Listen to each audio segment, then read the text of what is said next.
Welcome to the Slop Farm. Enjoy the video.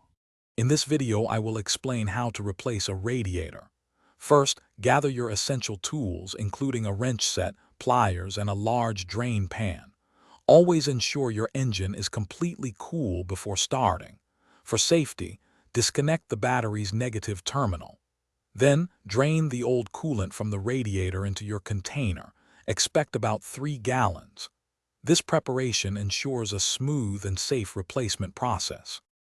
Now, let's remove the old radiator.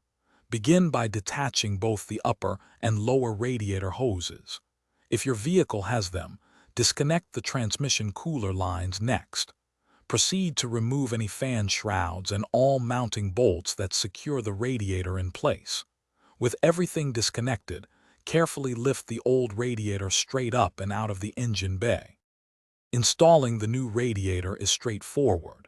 Carefully lower the new radiator into the engine bay, ensuring it seats properly in its mounting brackets. Reconnect both the upper and lower radiator hoses, and then reattach the transmission cooler lines if applicable. Secure any fan shrouds and tighten all mounting bolts. Double-check every connection to ensure they are snug and leak-free.